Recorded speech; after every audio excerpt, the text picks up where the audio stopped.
जय हिंद दोस्तों, कैसे हो आप सभी। उम्मीद करता हूँ आप सब अच्छे होंगे और आपकी पढ़ाई अच्छी चल रही होगी।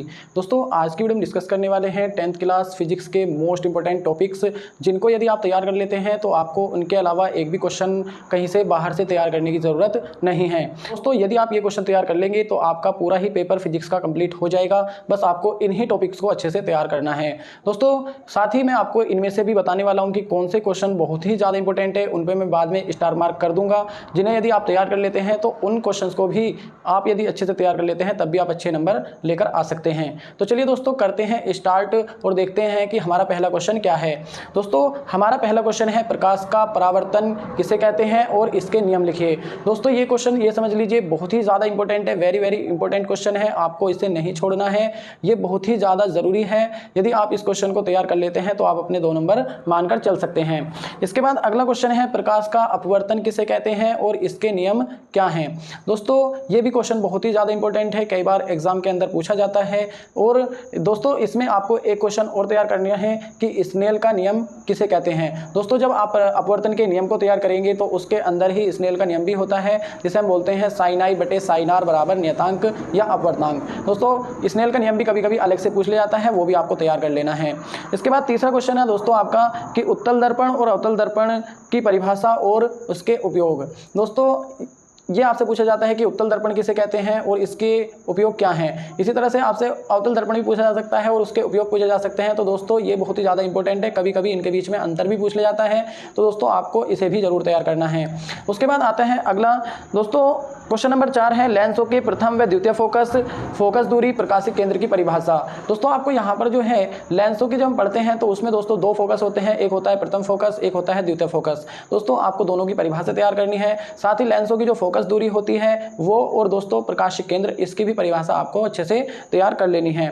उसके बाद अगला क्वेश्चन है दोस्तों क्वेश्चन नंबर 5 है लेंसों तथा दर्पणों द्वारा प्रतिबिंबों का बनना। दोस्तों मोस्ट इंपॉर्टेंट है, इसको आप नहीं छोड़ सकते हैं। दोस्तों 4 नंबर का क्वेश्चन हर बार पूछा ही जाता है। और दोस्तों यहाँ पर कुछ स्थितियाँ होती हैं, जैसे कि आप देखेंगे अवतल जो दर्पण होते हैं दोस्तों, इसमें अवतल दर्पण से बनने वाली 6 स्थितियाँ हैं और उत्तल दर्पण की 2 स्थितियाँ बनती हैं। इसी तरह से जब लेंसों की देखेंगे तो लेंसों की दोस्तों जो उत्तल लेंस होता है दोस्तों उसकी 6 स्थितियाँ होती हैं और अवतल लेंस की 2 स्थितियाँ होती हैं। दोस्तों इनमें आपको क्या बोलता है दोस्तों, किसी वस्तु को किसी जगह पर रखा जाता है और बोलता है कि इससे बनने वाले प्रतिबिंब की स्थिति कहाँ होगी, प्रतिबिंब कैसा बनेगा, वास्तविक आभासी, इस तरह से दोस्तों आपको यहाँ पर बताना होता है। दोस्तों ये स्थितियाँ आपको अच्छे से तैयार कर लेनी है। और साथ ही दोस्तों यदि आपको नहीं आती हैं तो आप कमेंट करके मुझसे बोल सकते हैं, दोस्तों मैं आपको बहुत ही आसान तरीके से इन्हें और समझा दूंगा।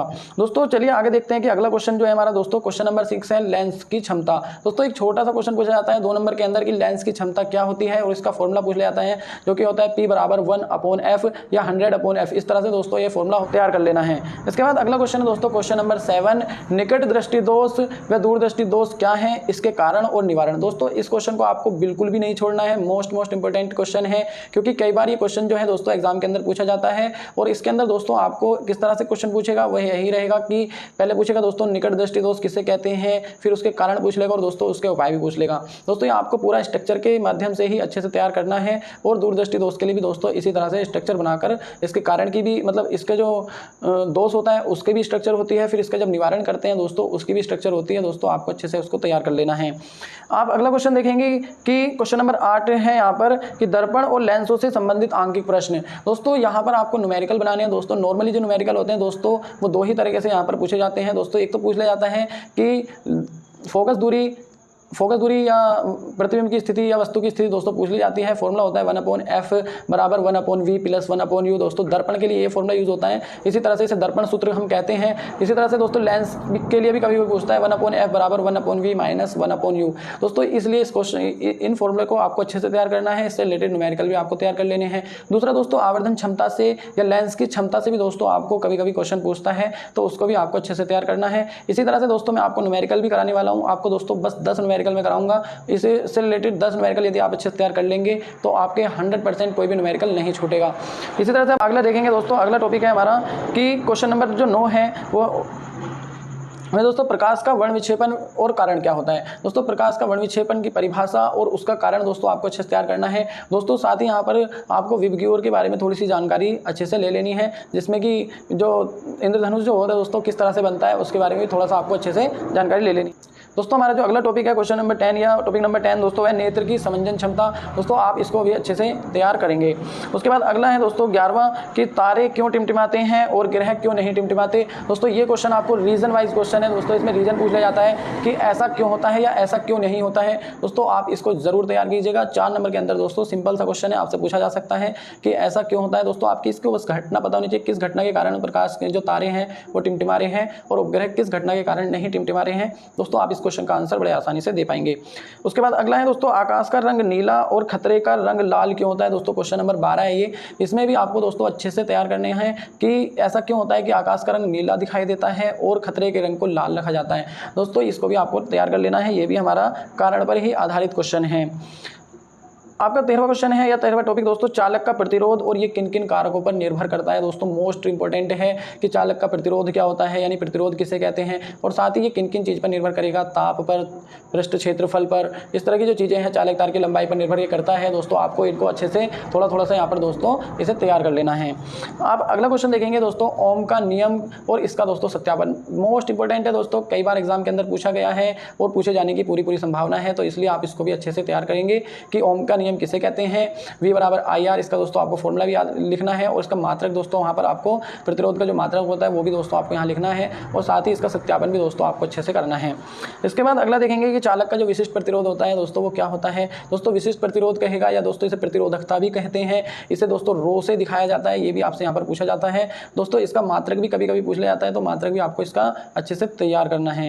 उसके बाद अगला देखेंगे कि प्रतिरोधों का समांतर क्रम और श्रेणी क्रम संयोजन का तुल्य प्रतिरोध क्या होता है। यानी प्रतिरोध जो होते हैं दोस्तों R1, R2, R3 को दोस्तों हमें श्रेणी क्रम संयोजन और समांतर क्रम संयोजन दोनों में उनका तुल्य प्रतिरोध हमें अच्छे से निकालना है और दोस्तों उनको निकालने के साथ साथ उसको डेरिवेशन के माध्यम से हमें दोस्तों सिद्ध भी करना होता है, तो इसलिए इसको भी अच्छे से तैयार कर लेना है।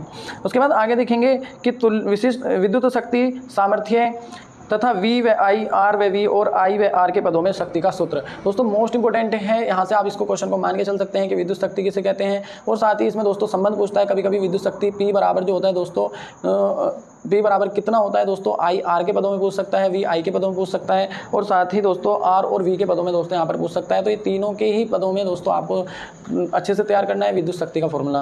दोस्तों इसके बाद आगे देखेंगे कि चुंबकीय बल रेखाएं और इसके गुण। दोस्तों चुंबकीय बल रेखाएं क्या होती हैं, इसके गुण क्या गुण आपको जरूर तैयार करने हैं। कभी कभी दोस्तों यहाँ पर आपसे इसके गुण ही पूछ लिया।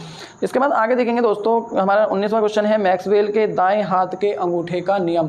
दोस्तों मैक्सवेल के दाएं हाथ के अंगूठे का नियम आपको अच्छे से तैयार कर लेना है। और उसके बाद दोस्तों अगला है मोस्ट इंपोर्टेंट है दोस्तों, कई बार एग्जाम के अंदर पूछा जाता है कि फ्लेमिंग के बाएं व दाएं हाथ का नियम। दोस्तों दोनों ही नियम आपको अच्छे से तैयार करने हैं। फ्लेमिंग के बाएं हाथ का नियम भी आपको तैयार करना है और दोस्तों दाएं हाथ के भी नियम आपको अच्छे से तैयार करना है, क्योंकि कई बार एग्जाम के अंदर ये भी पूछा जाता है।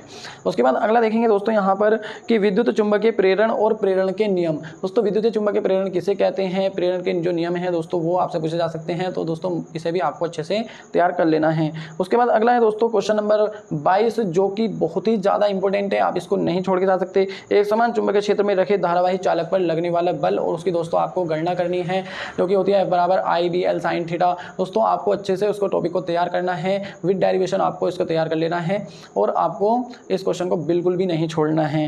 इसके बाद दोस्तों आपका 23वां टॉपिक है दोस्तों प्रतिरोध, विभवांतर तथा धारा संबंधित आंकिक प्रश्न आपको करने हैं। दोस्तों ये आंकिक प्रश्न भी दोस्तों मैं आपको यहाँ पर कराने वाला हूँ। यदि दोस्तों आपको ये समझने हैं तो आप दोस्तों कमेंट करके मुझसे बता सकते हैं आप किस टॉपिक पर वीडियो चाहते हैं। न्यूमेरिकल्स पे यदि आपको वीडियो देखनी है तो दोस्तों मैं न्यूमेरिकल्स पर वीडियो बना दूंगा। दोस्तों बस इतने ही टॉपिक हैं, ये 20 टॉपिक हैं जिन्हें आपको बिल्कुल भी नहीं छोड़ना है। और यदि आप इन टॉपिक को अच्छे से तैयार कर लेते हो तो फिजिक्स का जो पेपर होगा दोस्तों आपका पूरा सॉल्व हो जाएगा, एक भी क्वेश्चन इससे बाहर नहीं जाएगा। दोस्तों चलिए मिलते हैं अगली वीडियो में। दोस्तों अगली वीडियो होगी दोस्तों केमिस्ट्री के मोस्ट इंपॉर्टेंट टॉपिक्स क्या होने वाले हैं और उनको दोस्तों आपको किस तरह से तैयार करना है। तो दोस्तों वीडियो देखने के लिए आपका बहुत बहुत धन्यवाद। वीडियो यदि आपको अच्छी लगी है तो वीडियो को लाइक और चैनल को जरूर सब्सक्राइब कीजिए। इस तरह की वीडियोस आपको हमारे चैनल पर लगातार मिलती रहेंगी। तो मिलते हैं अगली वीडियो में, तब तक के लिए जय हिंद, जय भारत, थैंक यू।